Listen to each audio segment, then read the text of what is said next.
Hi guys, and welcome back. So today guys, I wanted to share with you my process for meal planning for the month. Now I have been monthly meal planning for as long as I can remember. For me, it just works best to go ahead and get that chore done at the top of the month, and I don't have to worry about it throughout the month. So guys, I will walk you through the entire process in this first video, and I think moving forward, we'll just do a quick monthly meal plan in general. So first things first, I'm hoping that this angle is okay for you guys. I'm sitting straight, but the camera is sitting at the angle. I'll tell you guys one thing. I will be completely frank and so like 100 because I don't know how else to be. But finding ways to record these videos so that it looks natural is quite odd because it's not the prop, any other props are usually not sitting natural, or the camera isn't standing or sitting in a natural spot, if that makes sense. But okay, anyways, moving on. First things first, I like to make sure I take out my laptop, just that way if I can reference any recipes that I may have came across on YouTube, on Pinterest, or what have you. I can quickly access those and pull them up. I get my planner out, of course, so I can make sure of any activities that we have going on through the month. And then, of course, I get the meal planning binder out, which is our recipe binder. So guys, the way I go about doing this is I have a simple calendar that I printed offline. I don't even know, let me see. There's a website here. Botanical Paperworks. It's a cute little printer, cute little printable calendar. I will leave a link to this calendar in the description box below for you in case you guys want to print off one as well. They do come in color. I just print them in black and white because it saves on ink. So first things first is I pull out all my supplies. I have my cup of joe here too because it is quite early in the morning. And then I go over to the freezer and I will do an inventory of everything that I have as far as our meats, veggies, and all that other good stuff in the freezer. So let's do that first.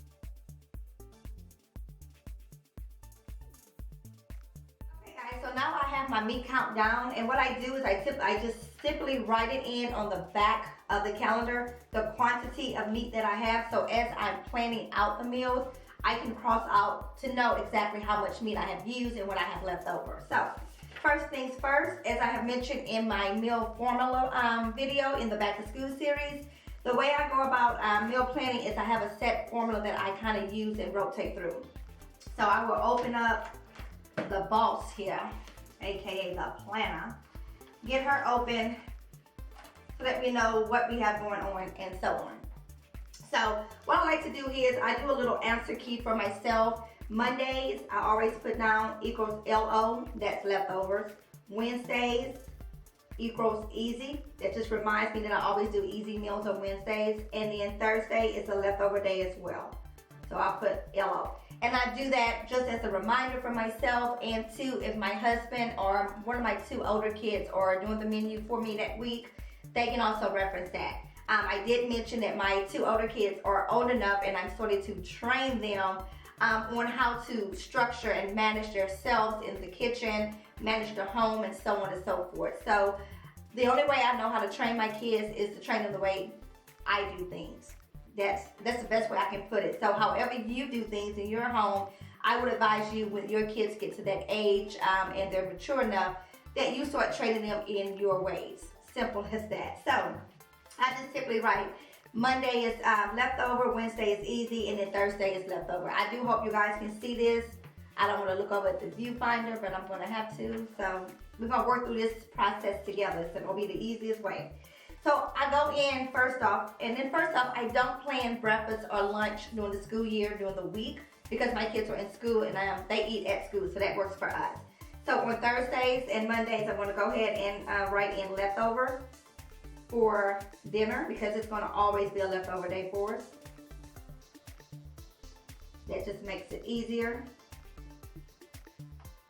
And then on Wednesday, I will go ahead and write in what we typically have. And again, I stated in that particular video, the Back to School series video, creating a meal formula, that we would do either pizza, we would do breakfast for dinner, we will do taco night, something like that. So we have 4 weeks in the month, and I know I have 4 different types of meals that I can choose for. So I'll go ahead and write in exactly what it is that we're going to be having on those Wednesdays.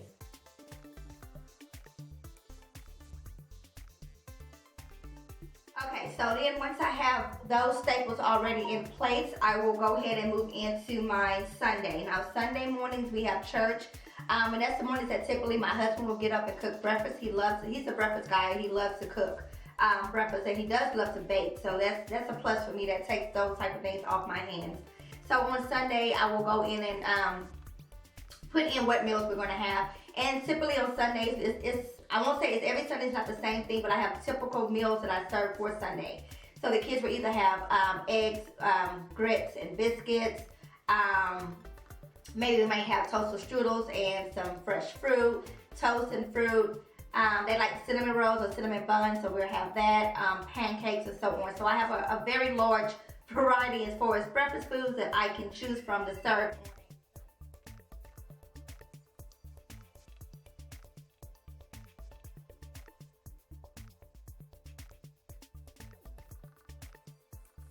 Once I have the breakfast set in place for Sunday's meals, I will go ahead and put in my lunch as well as my dinner on Sundays.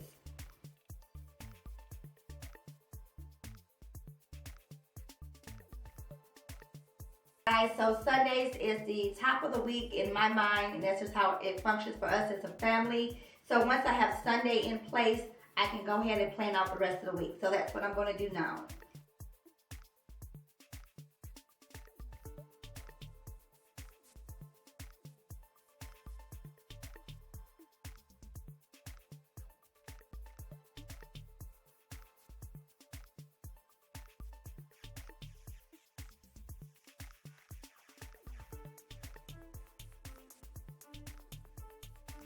Okay guys, so that's pretty much it. The monthly meal plan for September is completely done. I can cross that chore off of my to-do list now. It took me about 15 minutes to do, only because I did stop here and there to check a few recipes I wanted to try and to make sure I had the ingredients on hand to do so. Now guys, simply what I do is, since I took inventory of the freezer and I wrote it on the back of the calendar, as I'm placing meats in the week, I will go in and cross out and put down the quantity that I have left. So that next month when I get ready to meal plan, all I have to do is really reference the back up here and see that I should still have 10 packs of ground beef left, or 10 pounds of ground beef left, 4 packs of chicken, and etc. It makes it super easy moving forward. Okay guys, so from here what I'll do is I'll place the monthly meal planning calendar inside the meal planning binder. Now this binder sits on my kitchen counter and I reference it each week when I'm getting ready to post that week's menu. Now what I've done is, I actually showed you guys this template that I use in the weekly plan videos. And I just simply place it inside of a sheet protector, which makes this a dry erase surface. So I will pull my meals off of here, place it on here, and this goes hanging on the side of my refrigerator each week. Now I definitely could post the entire calendar, or put the entire calendar on the side of the refrigerator, but I have found that having it in this form in the sheet protector works best, because we do sometimes have to move meals around, things come up, things happen, so on and so forth. So I just find it easier to do it that way. And one thing that I do also is that for whatever reason we don't eat a particular meal for that week, I will highlight it so that I can make a note that we did not use those ingredients, and I will try to move it into the next week's meals. If not, it will definitely go into the next month's meal. So guys, I think what I'm going to do is I'm going to still continue to do the weekly plan videos, which will highlight our weekly menu as well as our grocery haul that goes with that menu.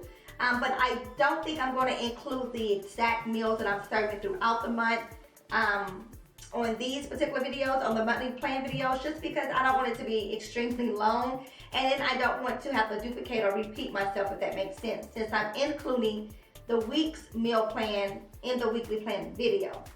However, if you guys would prefer to see the exact meals at a whole on the calendar of what I'm serving for the entire month, leave me that below in the comments, and I don't mind sharing that at all. Maybe I'll put it in the video. Try to do it as quick as possible, because guys, I won't lie to you, the hustle and bustle of uploading these videos to YouTube takes quite a while sometimes. So I want to make it very easy on myself, and I also want to make sure I'm getting this content out to you guys in a relatively good time frame and so forth. So guys, thank you so much for tuning in. Be sure to like, comment, share, and subscribe if you have not done so already. Until next time, guys, I'm out.